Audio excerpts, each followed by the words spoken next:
All right, everyone. Good morning. The day of the game, Celtic versus Dundee later. So, plenty for us to get through today. You can tell it's match day, guys, because the chat is popping off already. Morning to Gordon and Pete, who's mentioning cricket scores, but saying that he's uncomfortable with them, which is fair enough. And Paul is saying roll on match day and hopefully a comfortable Celtic win. You can't beat it. I know it's not. I know it's not the Champions League, but see midweek football. Midweek football is just glorious, isn't it? Completely agree. I love Celtic Park under the floodlights on a midweek game, regardless if it's the Champions League or a domestic game. I feel like a lot of eyes will be on other places apart from Celtic Park this evening, but the main place is at Celtic Park because Celtic have just got to keep on winning and putting the pressure on whoever comes out on top at Pittodrie, or if it's a draw between the two sides. The most important thing tonight is that Celtic keep on rolling and keep on winning games.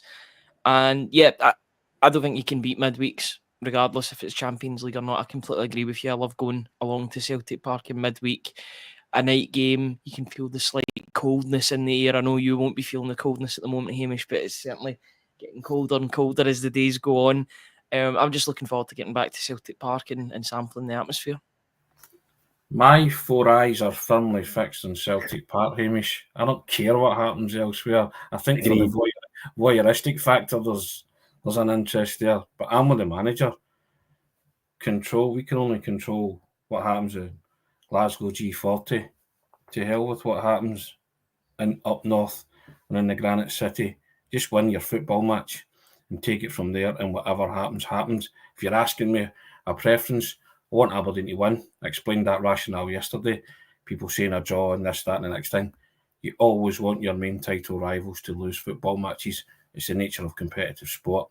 Aberdeen are Celtic's main title challengers at this minute, but I still expect Rangers to be their main title challengers come after Christmas and come May time. So, yeah, that's my preference.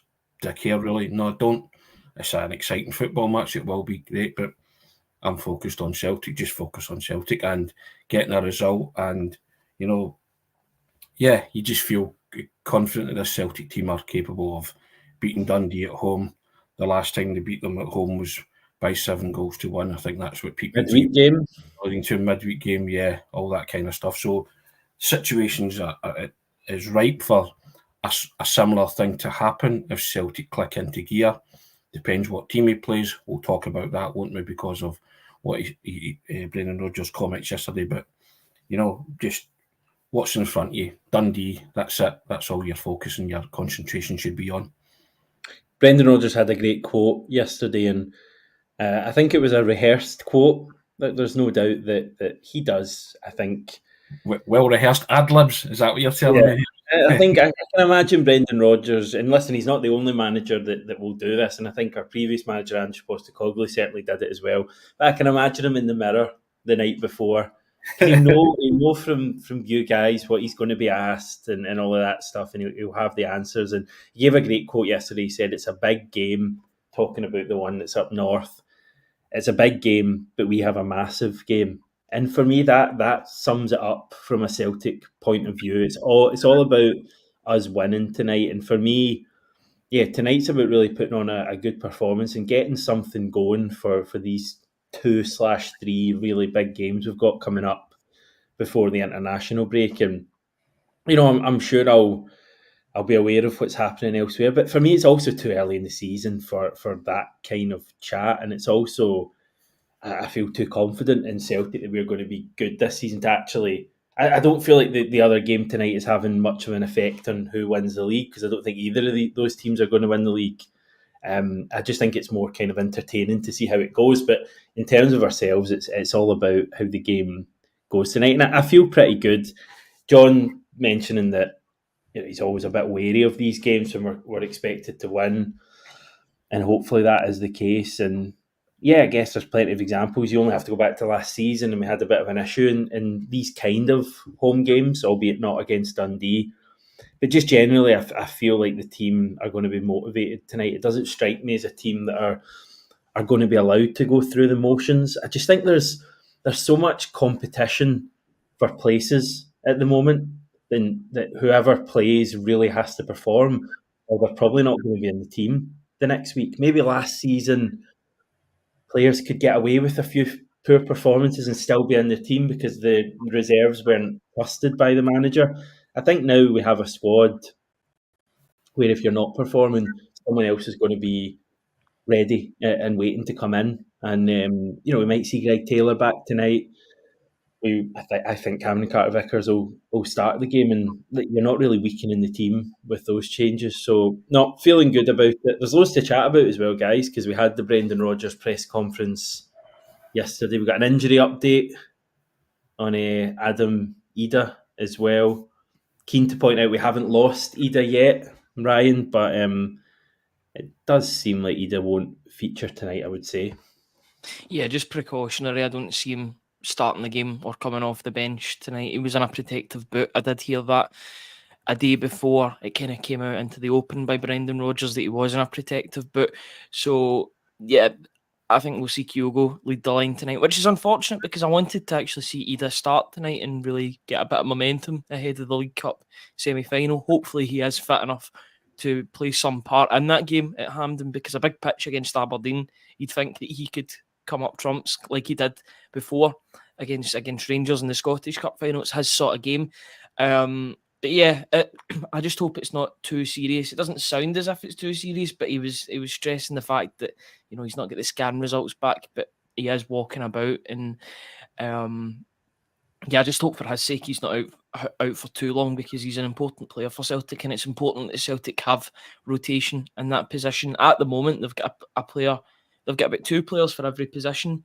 And if Adam Ida was to get injured, yes, they can play Maeda, but then that impacts on the left-hand side of the wing as well, because then he'll have to cover as a striker. Maeda can do that. He plays there for Japan, but I would much rather Maeda play out in his, maybe not in his favoured position, but in the position that Rodgers favours him in at the left side, despite him saying things last pre-season that would point to the fact that he was potentially a striker for Celtic. I just hope that Adam Ida's okay and he can play. Maybe not tonight, but at the weekend. It was a shocking tackle. It gets worse every time you see it. I'm glad that Brendan Rodgers sort of was talking about the challenge and how bad it was, because I think it was underplayed how bad the tackle was at the time, maybe because it was at the end of the game. I'm glad there was a bit of light getting shown on it. I'm glad that Motherwell aren't wasting their time in appealing that, because they wouldn't have got their player back. It could have been one of those instances where the player actually gets more games on because of a retrospective action. Yeah, it was a shocker, and I don't think we'll see Ida tonight. Hopefully he's back for the weekend, but I don't know. I would be a little bit concerned about him missing a few like Palma. Remember, and I know we talked about that on Monday. It gets worse as the injury is, like maybe the swelling after it. But Palma played on. I think that was the opening day of the season, and then he felt the pain afterwards. So I'm hoping that either it was just the pain then, and it's not got any worse since then, and he can come back relatively soon. I'd quite like to see Kyogo, if he plays as we expect, Tony, having a good game. I don't think Kyogo's been particularly good. Yeah, definitely. I mean, I know he scored I think he scored the odd goal. He scored against Aberdeen. Yeah, he scored against Aberdeen, and he scored a few other goals. But I don't think he's been the Kyogo that we know and love from the last few years. So I'd like to see him getting back to that, ideally starting tonight. Yeah, without a doubt. And remember, he got his first hat-trick against Dundee, 6-0 game underhand. So he's got form for scoring against Dundee. I think he got a double at Dens Park in a 4-2 as well. So he knows how to find the net, especially against Dundee. It's an ideal game for him sort of to do that, maybe score a couple or a hat-trick if Celtic turn it on. So yeah, I would like to see Kyogo get back in among the goals again.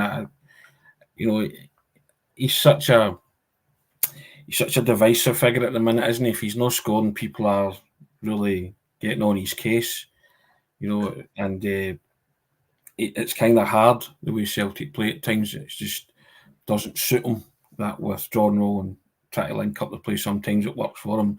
Sometimes he's really good without scoring. Other times, he can fall out of a game and look anonymous. But when he's in it, like he was in the Aberdeen game, scored a goal and set up a goal, he's terrific. And that's the Kyogo you want to see. So I agree with you. He's going to have to lead the line tonight because I don't think Adam Wheeler's going to be anywhere near it, which is a shame because I did want to see him, as Ryan said, build up some momentum as well. But just hopefully it's not too serious and it is precautionary with the protective boot and all that with Adam Wheeler. But going back to the manager, he was full of well-rehearsed ad-libs yesterday, wasn't he? He was... what else was he saying? I think another quote that I kind of picked out was, the most important player is the team. At one point he said, so I was kind of like, right, okay. I think he had a checklist of things that he wanted to say, Hamish, and he was ticking them off as he went along. And talk about my favourite well-rehearsed ad-lib, and it was probably before you guys were born, was the 1988 FA Cup final between Wimbledon and Liverpool. And John Motson did not say this off the top of his head when the final whistle went. This was well-rehearsed. He got his crazy gang or whatever. Yeah, and he said, the crazy gang have beaten the culture club. You write that the night before, don't you? You think of that and you just hope as the clock ticks down, you're waiting for that 1-0 result to come to fruition and bang, so you can see it. But it was my favourite. It was a great line. The crazy gang have beaten the culture club. I mean, that's genius, to be fair. So I think certain football people do that, don't they? You throw them in at times. Sure, Bill Shankly, who's got 101 famous, memorable lines, but they were all well-rehearsed ad-libs as well, weren't they? There's no doubt that Brendan Rodgers knows the questions that are coming his way. He will have had a really good idea that he would be asked by someone in the media yesterday about Aberdeen versus Rangers, and he would have had something he wanted to say, same way that he would know, and he would be asking about injuries, because we speak about this stuff before press conferences. It's the ones that catch him off guard that I almost quite like, because I think sometimes you find out a wee bit more in those situations. But yeah, I thought he was good yesterday. He spoke about Callum McGregor as well. He says we'll just assess and see how he reacts to his bit of work that he did today. So that's yesterday. He says, if not, then he'll definitely be fine for the weekend. So worst case scenario, McGregor will be back for Aberdeen, which is good news, right? Yeah, it just make and with the comments that Rodgers made about Luke McCown, about giving him another shot, basically, I can't remember the words exactly what he said, but he said something along those lines. Not as if it's like he's like a competition winner or anything like that, but he said we'll give him another go tomorrow night, which makes me think that he'll be starting the game. There's no point in risking Callum McGregor. McGregor's too important. If there's one game that he's got to be fit for, it's at Hampden, a ground that he knows well. He's won trophies, numerous trophies at that stadium. I want Celtic to take no risks tonight. And if Callum McGregor isn't 100%, then I want him to stay on the bench or not feature whatsoever. Just make sure that he's 100%, get him back, get him fit, and get him ready for that semi-final. Luke McCown can do the job against his former team tonight. Celtic have got options in the midfield. It's arguably the strongest midfield that Celtic have had in a long, long time in terms of actual options that they can bring both into the team and off the bench. So they were fine without McGregor the other day against Motherwell. They'll be fine without him against Dundee, I would presume, as well. They've got Engels, who was on the bench, who I think will probably start tonight, will come back into the team and get a bit of momentum. You've got Bernardo, Hatate and McCowan to choose from. That's not a bad midfield, even without your captain and Callum McGregor. So if he's not 100%, if he's 100%, then by all means, bring him in. But from those comments, it makes me think that he's still got a bit to go until he's fully back. So I would leave it, give him a couple of days and bring him back in at the weekend. There's other players that can come in and really take that opportunity. And the fact that McCowan can't play at the weekend as well means that I'd probably play him on Wednesday, and then you're going to miss out on him on Saturday night. Yeah, I would be very surprised if Engels and McCowan aren't in the midfield. I think both of them will be. And then I think you're probably looking at Bernardo as well. I'm quite confident that will be the midfield. There was a leaked team going around, guys, and again, you don't know how much credence you give these things, but it was interesting because Palma and Yang were both in it. So it's going to be very interesting. I mean, I would be surprised if Palma and Yang were the wingers tonight, but we'll wait and see at 6:30 when the team comes out. Ryan predicted 11 and my own predicted 11 out on the website just now. I think me and Ryan have gone for the same midfield, that midfield that you mentioned. Yeah. McCowan, Bernardo and Engels. And I think the only change is I've got Maeda playing in his natural position. Ryan's brought in Palma. So he's given a start to Palma, but the rest as is. And I think we've got Cameron Carter-Vickers alongside Trusty and Scales rested at the back. Yeah. So that's on the site for if you want to have a look at that, guys. But that's the midfield that I would go with. I just wouldn't take any chance from McGregor at all. I just keep him for Saturday. I think it's too important. Yeah. And these are the kind of games where your squad depth is. That's why you brought in players in the summer. That's why you have a squad depth for these kind of games where you can rotate. And if players are carrying anything, you just don't risk them at all. And this is ideal for the likes of McCowan to come in. As Ryan said, he's cup-tied Saturday, so he was terrific against Motherwell. As is, go and do the same that you were doing. And as I say, Engels to come back in alongside Bernardo for me is fine. If it's Hatate, I don't have any qualms with that either. So happy with that. I think everybody's just intrigued to see Trusty and Cameron Carter-Vickers together. Yeah, really want to see that. Give Cameron Carter-Vickers minutes before Saturday, doesn't he? Yeah. Before probably pairing him with Scales for the League Cup semi. You think? Possibly. Tricky, isn't it? Because it's not like the attacking positions where you can bring one of them on as a sub. Like, you're not really going to bring on centre-backs as subs. Again, I think Scales has played a lot of football, both at club and international level. He's played every game this season, hasn't he? So, I think if you can afford the luxury of resting him, and he has been the best defender, but if you can afford that luxury of resting Scales, this is the ideal time and get him his headspace right for Saturday. But what do you do if Trusty and Carter-Vickers are excellent tonight and look unbelievable? Well, that's on the manager, isn't it? Not a bad issue. Yeah, of course it is. These are good headaches and dilemmas to have, but I think most people after Atalanta, Trusty set that bar high now. Yeah. Can't fall below that, and that's three of them fighting for two centre-back positions. That's exactly what you want. And but Cameron Carter-Vickers has to prove that he's fit as well.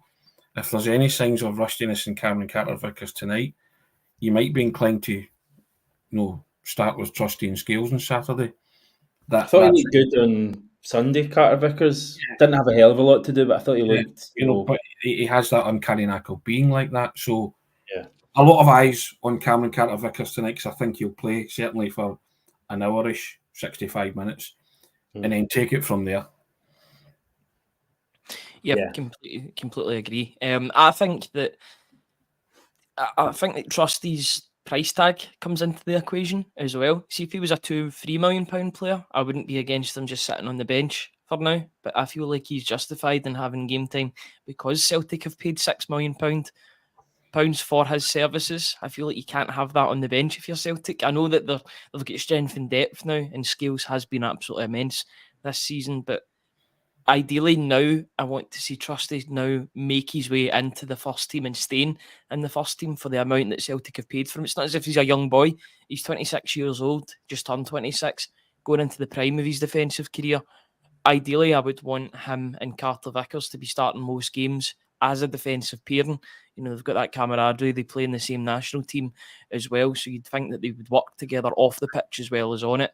But like I said, Scales is one of the first names on the team sheet for me on Saturday. I think you need somebody like Liam Scales in that League Cup semi-final. So I would give Carter-Vickers 60 minutes, as Tony said, and then I would bring Scales on. But I want to see this partnership between Trusty and Carter-Vickers sort of form. And it was interesting at the weekend when Alex Bailly was taken off to be replaced by Carter-Vickers and Liam Scales went out to the left, almost as if they were trying to get Rodgers was trying to get the pair playing together in the centre of defence, Trusty and Carter-Vickers, and moving Scales out.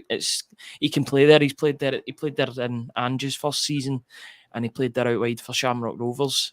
Sort of moved into a centre back for Aberdeen, which kind of made him as a player. But I thought that was quite interesting that he played them for 20-25 minutes together, and I'd like to see them form more of a partnership tonight, and hopefully that's the centre back pairing going forward. But it's no slight to Scales, who deserves to be in that team due to merit. And the only reason why I'd be dropped tonight is because I'd be keeping him for Saturday. I think the pairing that starts tonight, I think will start on Saturday. That's just my own thought, and I think Trusty and Carter Vickers will start tonight, and then I think they might start on Saturday. Now I know that would be very harsh on Liam Scales, because listen, I'm Liam Scales' biggest supporter, I'd say, this season. I think Liam Scales has been our best defensive player so far this season, but I think deep down, I'm just guessing here or whatever, I think Rodgers will want Carter Vickers and Trusty as his big partnership.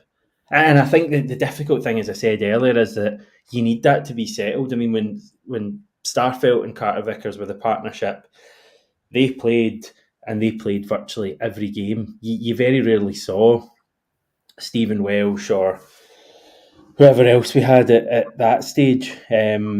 Those were the guys that played, and they formed such a good partnership, and I want that again. And to be honest, tonight, I just want to see... I want to say Scales. I want to see Carter Vickers and Trusty play together, because I've seen Scales and Trusty, and I think it's fine. And I've seen Carter Vickers and Trusty, and I think it's fine. But with an eye on the European stuff, I want to see Carter Vickers and Trusty, because I think that's the ideal partnership in the manager's mind, and I want to see that tonight. I think it may well be, but I just don't think Saturday's the day to be experimenting with your central defence, knowing fine well that Aberdeen have come to Celtic Park and gained a 2 each draw, and a lot of plaudits for that. I agree. I think you want a settled defence moving forward, and the manager's going to have to pair many two from those three and make up his mind pretty quickly about who he wants moving forward. There is a will within the Celtic supporters to see that being Trusty and Cameron Carter Vickers. I get that. Point being that Scales cops a lot of flack, but this season he has been Celtic's outstanding performer in the defence, hasn't he? And that's a huge call that you've said there, that the pairing tonight starts on Saturday. That is a huge call. Just my thoughts. I know you guys it's a huge call you would make for that. And again, I don't know if Brendan Rodgers is also thinking as well that at Hampden the last time, Scales was caught wanting, wasn't he? And the goal in the 2 each game, I mean, it's a great pass from McGrath, but Sockler has ran away from Scales, who's been caught square. I don't know if these things are factored into the manager's decision. They may well be. You know my favourite expression, the horses for courses, and maybe he thinks that the other two are best suited to play in Aberdeen this time round, possibly, and then he'll try them out tonight against Dundee when they won't be under the cosh too much and should be able to cope with most things that are thrown at them. So it's a massive, massive call, and I'm happy whatever he decides. I trust the manager on that, but I think Scales would be very harshly treated and hard done by if he found himself out of that squad on Saturday.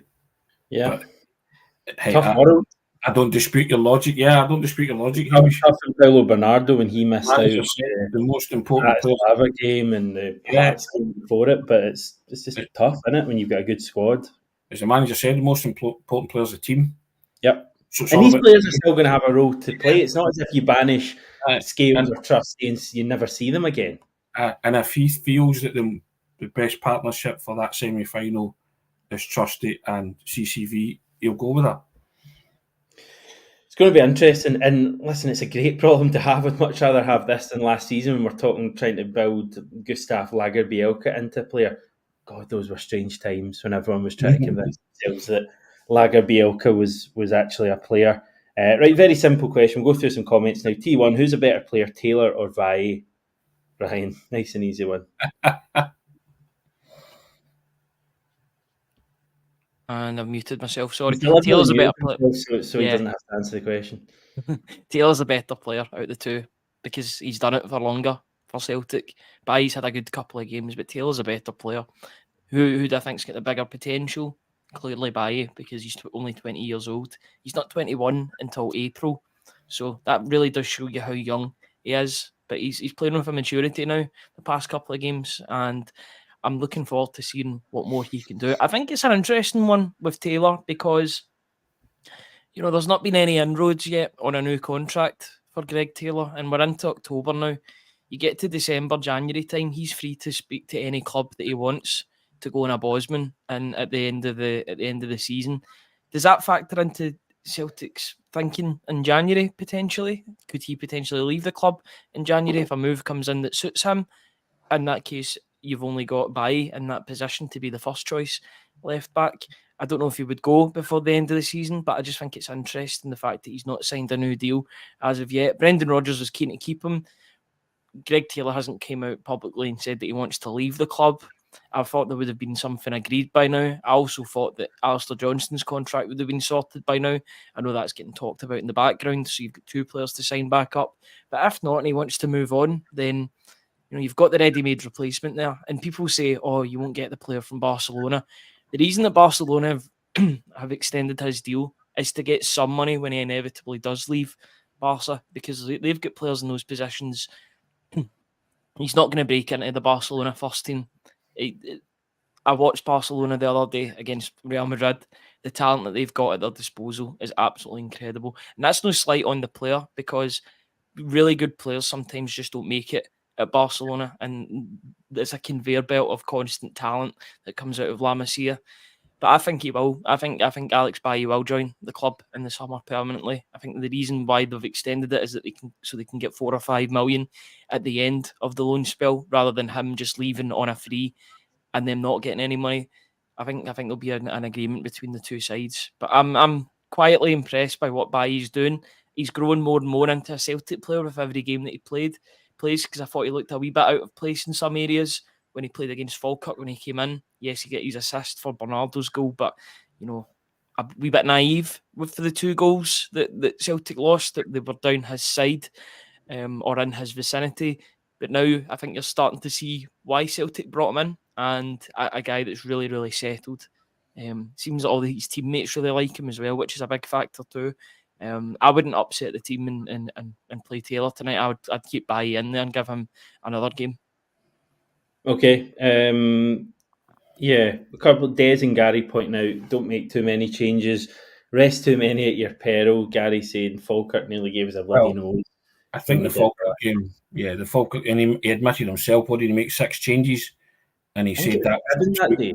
7, run about that, was 6 or 7. He admitted himself he wouldn't normally do that. He won't do that.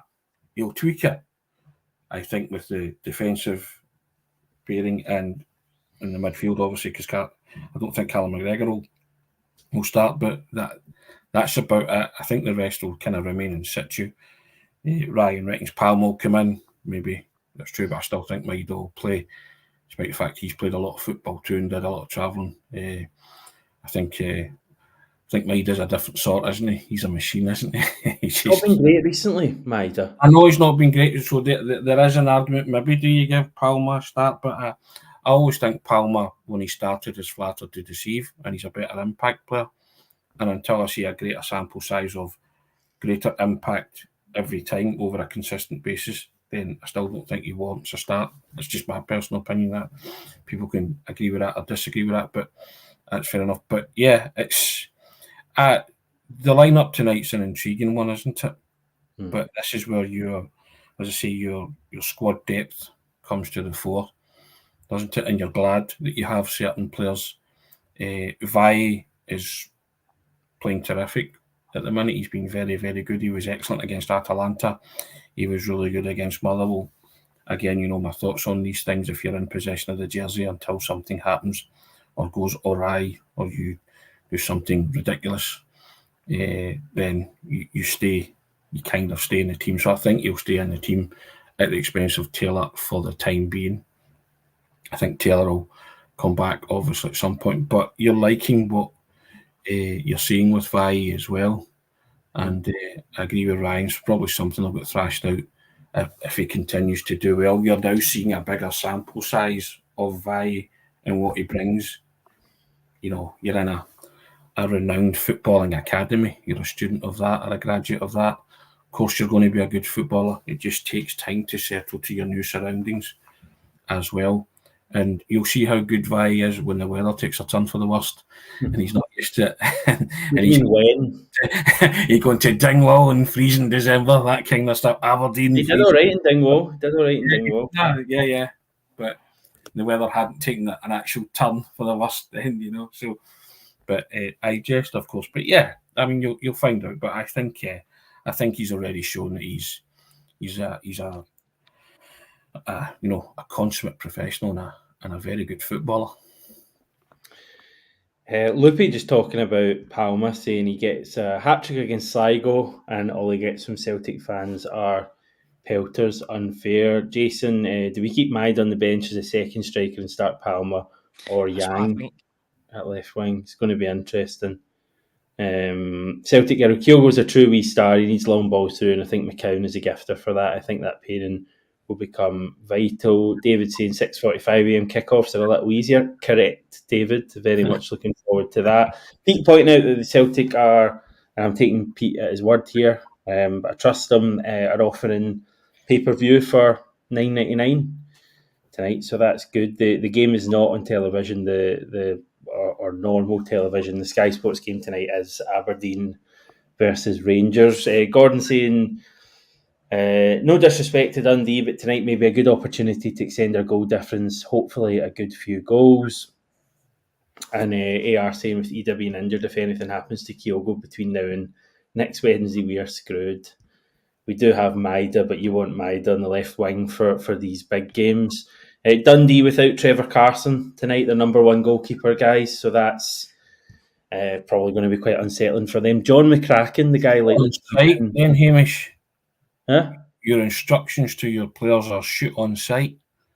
Test well, I was going to say, John McCracken's coming in, and he was actually in the most recent Scotland squad. So maybe he's not a bad backup to have. Never heard of him, but... You'd still test him early doors, though, wouldn't you? Throwing a few balls and shoot on sight. That would be my... That a big stage. Full house crowd, so the noise and all that can affect people in different ways, nerves and stuff. I'm not saying he's not an accomplished goalkeeper, but that would be my instructions to the players. If you get within range, test him early, and if you get out wide, throw it in, see what happening. You have to. I think it's human nature, isn't it? New referee as well, guys. Ross Hardy is the referee tonight. First game at Celtic Park, first Celtic game all in. I think he had a Rangers game earlier in the season, possibly against St Johnstone, maybe. So he's in charge tonight. Looking forward to it, Ryan. Very much so, yeah. As we spoke about at the start of the programme, I always enjoy going midweek, regardless of who Celtic play against, regardless of what competition it's in. I was just having a look at John McCracken there. I believe he played against Aberdeen in one of the games that I watched. He was playing in place of Trevor Carson, and I thought he was immense. I do actually remember him making quite a number of good saves, which probably warranted his Scotland call-up.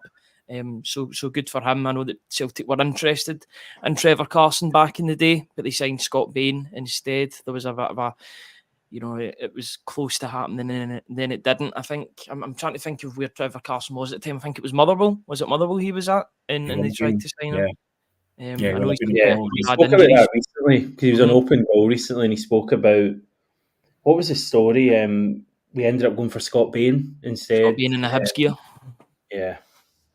Which was a crazy night. That I think Jack Hendry was involved that night as well, and Scott Allen too. It was a really weird sort of deadline day signing. I remember there was stuff going on after midnight, waiting up to see if Jack Hendry had signed. Those were very different days back in Celtic. Now you look back now, and Celtic are recently, and Celtic are signing the likes of Trusty and McCowan on deadline day, which is great to see, and it shows the upgrade in players. But yeah, I'm looking forward to tonight. I agree with the commenter in saying that it could be a night for goal difference, just looking on the last time that Celtic played. And that's no disrespect to Dundee, because I'd be saying that about any team that's coming to Celtic Park. Celtic have got to use home court advantage and get the goal difference up. Not that I think it matters all that much, because Celtic are already so far in front of Still going to Aberdeen. need goal difference this season, surely.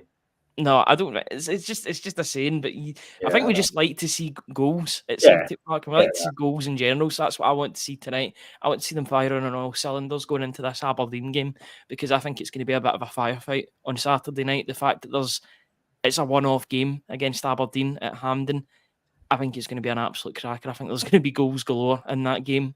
But I want Celtic to get their shooting boots on.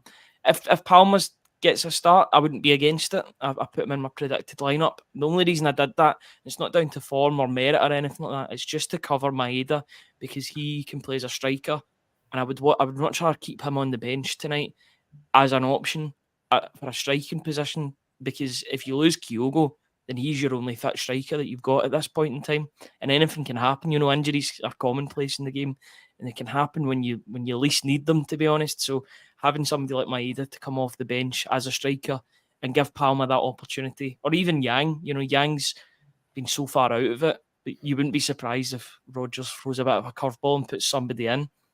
I could see Tony Ralston going to centre forward or something like that, and doing remember Paul Warhurst for Sheffield Wednesday, who was a defender. He was in the 90s, and they put him up front, and he couldn't stop scoring.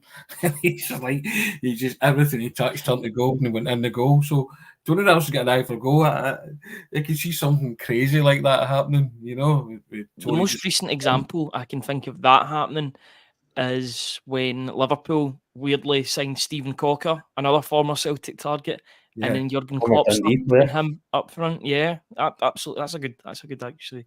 I didn't even realise that. He played for Dundee. I remember that. Weirdly enough, Jurgen Klopp started playing him up front in games coming on in the second half, which was really wild. But it does happen. You've had players like Chris Sutton who's done the opposite. Yeah. He played at centre back. So, players are versatile, and they can do a job when required.